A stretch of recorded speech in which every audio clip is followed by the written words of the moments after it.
This is Greg Kelly. Donate now to Toys for Tots, which works year-round. Go to toysfortots.org. Toys for Tots supports children in need throughout the year with programs like the Toys for Tots Literacy Program. Established in 2008, it has provided over 63 million books to disadvantaged children. The Toys for Tots Literacy Program is committed to providing disadvantaged children with direct access to books and educational resources that enhance their ability to read and communicate effectively. Go to toysfortots.org.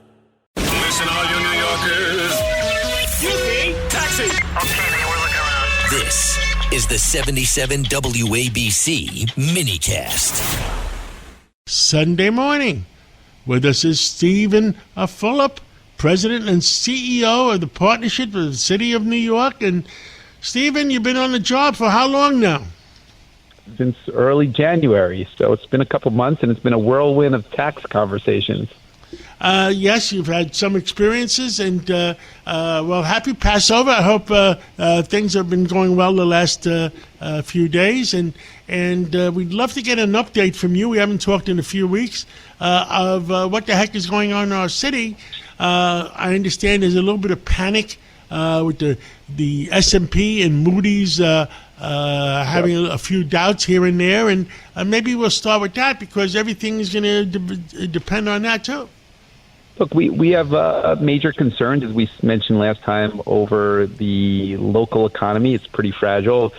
You know, the week of April 6th, so this coming week, the partnership C4 is going to start a major kind of media buy, particularly digital, 7 figures, focused both on taxes in Albany to communicate support for the governor's plan and push back on the legislature, and then also some, public advocacy here in the city.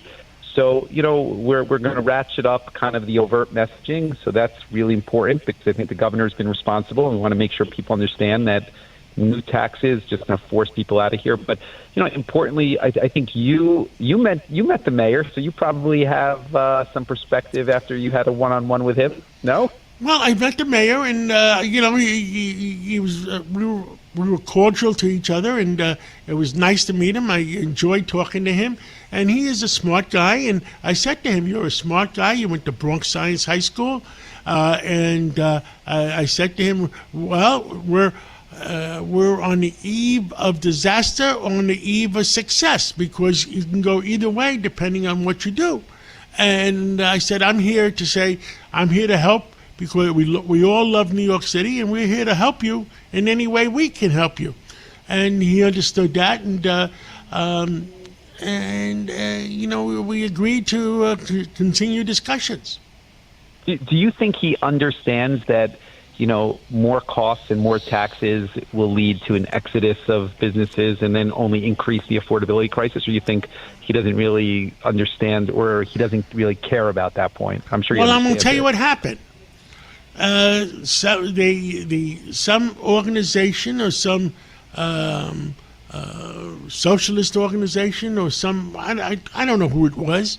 They picketed my home. How did they say it in The Godfather? You came to my home. And at noontime on what was it, Tuesday?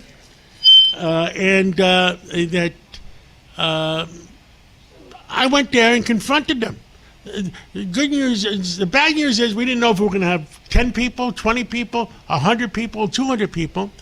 Well, we had about 20 people, 25 people. We had about 30 police officers, so everything was copacetic. And I confronted them face to face.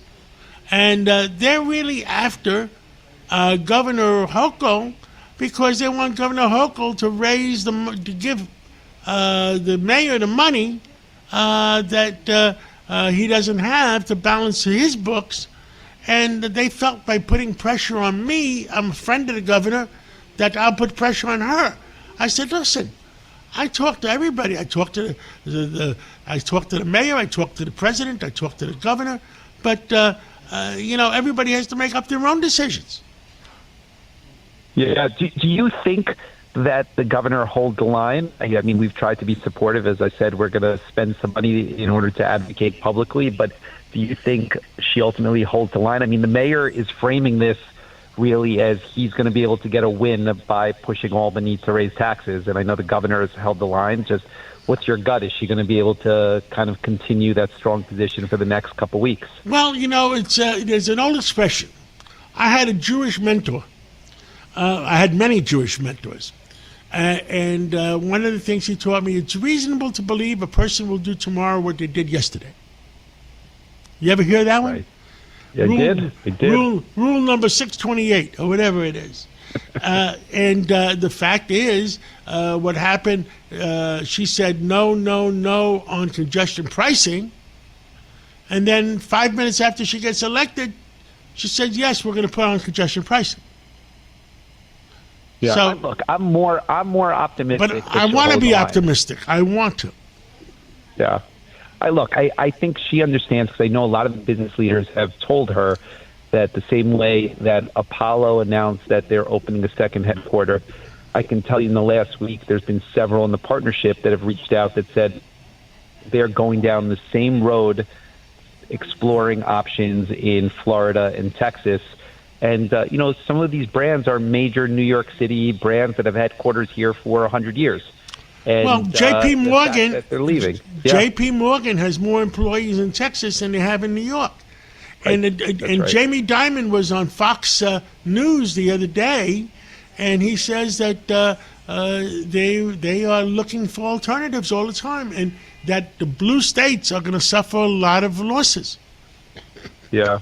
The challenge is I just don't know if the fringe far left understands how fragile things are, and that when one person or one big employer leaves, it ultimately increases the affordability crisis because there's less jobs, less income and revenues for the state and for the city. And so we've been trying to hammer that because you see people leaving, but I think that when they're protesting outside your house, just because they think that you should apply pressure to the governor, speaks to the fact that maybe they just don't connect the dots, that there is a massive problem, and pushing people out will only increase that problem. You're absolutely right. And they did not believe, none of them believed the fact that people will move. Businesses will move. I talked to you. I talked to Paul Zuber from the state. Look, you have X amount of businesses in the partnership. He has X amount of business in the state. And then you two, both of you have to give the pulse of the situation to the governor and the mayor. We do. It's the reason that we're going to start spending some more money overtly at the C4. It's kind of a new space for the partnership to be in. But, it's important because I think, politics today has shifted, whereas, the advocacy in the public sphere is really, really important. And directionally, you need to communicate broadly that how fragile the economy is, and that, some of these legislators that are pushing tax increases for the sake of tax increases are really not thinking about the long-term best interests of the city and region. Agreed. Anything else you want to tell the all New Yorkers? Just wishing everybody a happy Passover and happy Easter, and, the home stretch on the budget. And, we're going to support the governor because she's out there doing the right thing, and we want to continue to make sure that people understand how fragile the economy is. I agree. I'm supporting the mayor. I'm supporting the governor. I'm supporting the president.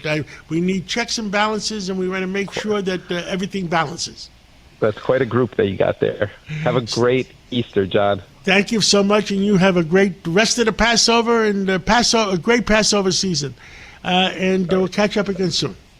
Sacco and Felix, New York and New Jersey's premier attorneys at law. Their team brings decades of experience across a wide range of practice areas. Whatever life brings, they're your legal team. From everyday matters to complex cases, they've got you covered with the experience you need and the results you want. Because when life gets complicated, they make it simple. SaccoFilas.com. SACCOFILLAS.com. 2 C's, 2 L's.